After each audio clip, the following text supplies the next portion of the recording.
এই যে বাংলাদেশে চলমান দুটো ধারা, একটা হলো সাতপন্থী তাবলিগি গ্রুপ, আরেকটা হলো জুবায়েরপন্থী তাবলিগি গ্রুপ। এই শব্দটির সঙ্গেই তাবলিগ জামাতের যে ভাব এবং গাম্ভীর্য, এটি নষ্ট হয়ে গেছে। ২ নম্বর হলো যে বেশ কয়েক বছর ধরে, অন্তত সেই আওয়ামী লীগ জমানা থেকেই এরা মারামারি করছে। শুধু যে কাকরাইলে মারামারি করছে তা নয়, তারা রাজপথে মারামারি করছে, টঙ্গী ময়দানে মারামারি করছে, তারপর দেশের ছোট ছোট মসজিদগুলোতে অজপাড়াগায় সেখানেও তারা পরস্পরের বিরুদ্ধে মারামারি করেছে।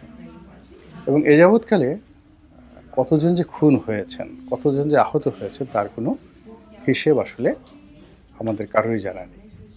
এই আজকে যে ভিডিওটি করছি, আজকের দিনের ঘটনা। বুধবার দিন, সেই বুধবার দিন তাবলিগের যে ময়দানে, সেখানে তাদের যে কর্মসূচি, সেই কর্মসূচিতে এ যাবৎকালে ৫ জন নির্মমভাবে নিহত হয়েছেন। তো এটি নিয়ে ডক্টর মোহাম্মদ ইউনূসের সরকার বৈঠক করেছে উভয় পক্ষের সঙ্গে।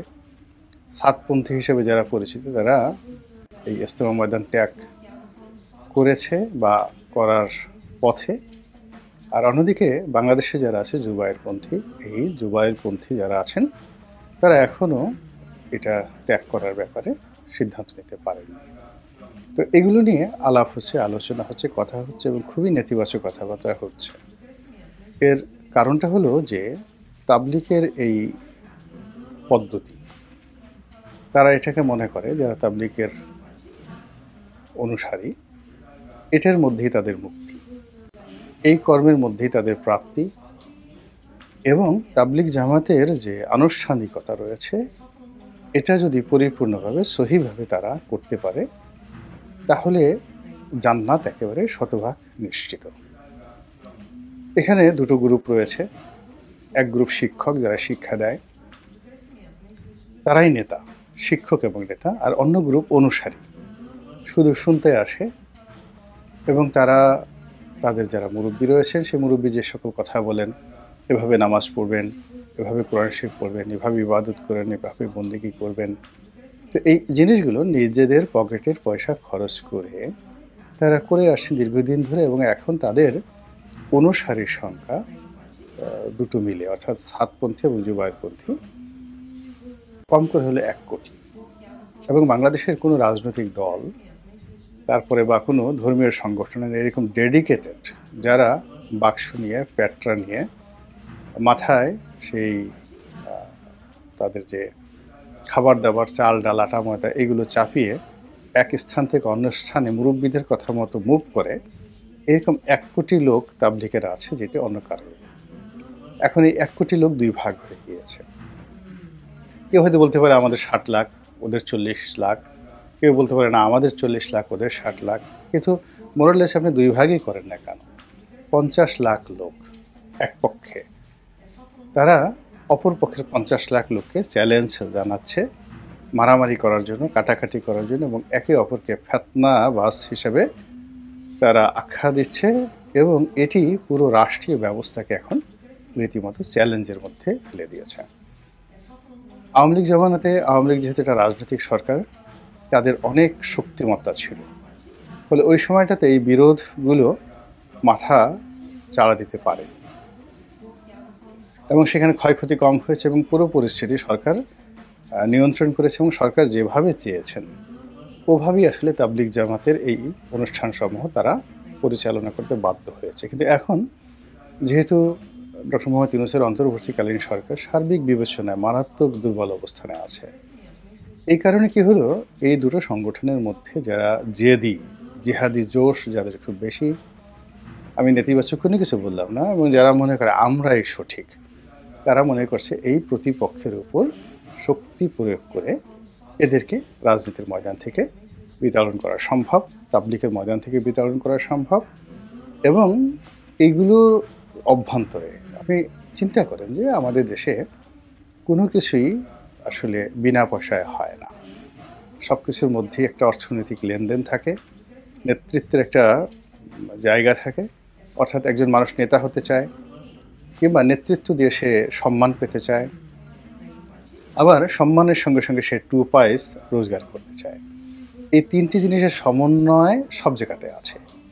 আপনি মসজিদ কমিটি বলেন কিংবা মাদ্রাসার কমিটি বলেন, মাদ্রাসা প্রতিষ্ঠা বলেন কিংবা পীর হওয়া বলেন, বড় বড় মাজার পরিচালনা করা, পীর হওয়া ইত্যাদি কোনো ঘটনার সঙ্গেই যে অর্থনৈতিক সম্পর্ক নেই এটা আপনি কেউ বলতে পারবেন না। কোনো পীর আপনি দেখাতে পারবেন না যে সে নিজের পকেটের পয়সা খরচ করে ভক্ত মুরিদানদেরকে বছরের পর বছর খাওয়াচ্ছে, নিজের পয়সা দিয়ে উরুস করছে এবং কোনোদিন কোনো কারো কাছ থেকে একটা টাকা নেয়নি।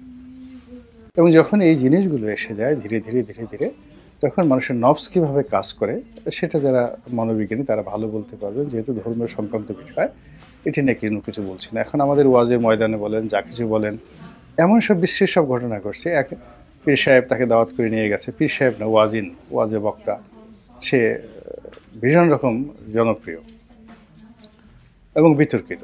এখন নিয়ে তাকে মঞ্চে উঠিয়ে সারা রাত ওয়াজ করালে করে তাকে 1 পয়সা দেওয়া হলো না, উল্টো তাদের গাড়িটা ভেঙে দিল এই কারণে যে তার বক্তব্য ভালো লাগেনি এবং তিনি বিরুদ্ধ কথা বলেছেন, এই জন্য তার একেবারে গাড়িটা ভেঙে দিল।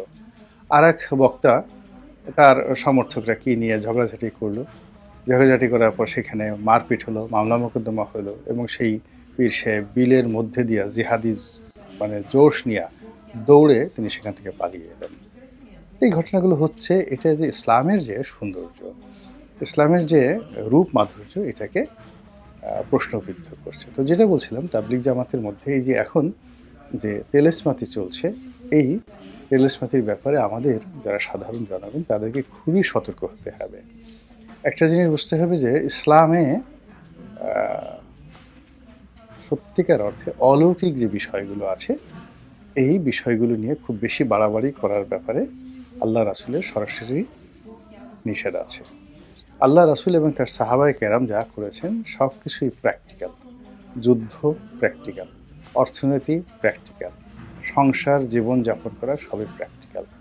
ঘরে সুন্দরী স্ত্রী পড়ে আছে, বিবাহ উপযুক্ত কন্যা পড়ে আছে, কিংবা ঘরে চাল ডাল আটা ময়দা কিছু নেই, তো সে তার মনে হলে সে জান্নাতে যাবে এবং জান্নাতে যাওয়ার জন্য তাবলিগের অনুসারী হয়ে সে এই ঘরেকে অরক্ষিত রেখে সে 40 দিনের চিল্লায় চলে এসেছে। আর ওদিকে দেখা যাচ্ছে তার পরিবারের বিরুদ্ধে কত সব অভিযোগ। এরকম একটা দুটো ঘটনা নয়, হাজার হাজার ঘটনা এই তাবলিগকে কেন্দ্র করে বাংলাদেশে ঘটছে। এবং এই ঘটনার প্রেক্ষিতে আমাদের দেশে যারা সুন্নিপন্থী আলেম ওলামা রয়েছেন, যারা নিজেদেরকে আহলে সুন্নাত ওয়াল জামাত বলেন, তারা এই পুরো তাবলিগের যে প্রক্রিয়াটি, এটিকে তারা নিরুৎসাহিত করেন যে এটা হওয়া দরকার নেই এবং এখান থেকে ইসলামের একটা বড় ফিতনা তৈরি হতে পারে। এরপরে বাংলাদেশের বৃহত্তম যে সংগঠন যেটা জামায়াত ইসলামী বাংলাদেশ, তারাও এই তাবলিগ জামাতের এই মতাদর্শটাকে একদম পছন্দ করেন না। তারা কৌশলগত কারণে হয়তো বলেন না, বাট তারা যদি কখনো রাষ্ট্র ক্ষমতায় আসে তার পরের দিন টঙ্গীর তুরাগ নদীতে কোনো তাবলিগ জামাতের অনুষ্ঠান হতে দেবে না। এটা তাদের একটা একেবারে মোরাল ডিসিশন। তো এটা নিয়ে দেখা যাচ্ছে যে বাংলাদেশের মধ্যে অনেক ভিন্ন মত আছে এবং সেই ভিন্ন মতের পেছনে ইসলামের অনেক গুরুত্বপূর্ণ ইতিহাস আছে। ইসলামে দেখা গেল যে একটা ব্যাড কালচার, অপসংস্কৃতি, যেটিকে অনেকে ফিতনা বলেন, এটা শত শত বছর ধরে ধীরে ধীরে বাড়তে থাকে এবং বাড়তে বাড়তে এমন একটা পর্যায়ে এসে যায় তখন সেটাকে নির্মূল করা ছাড়া কোনো উপায় থাকে না।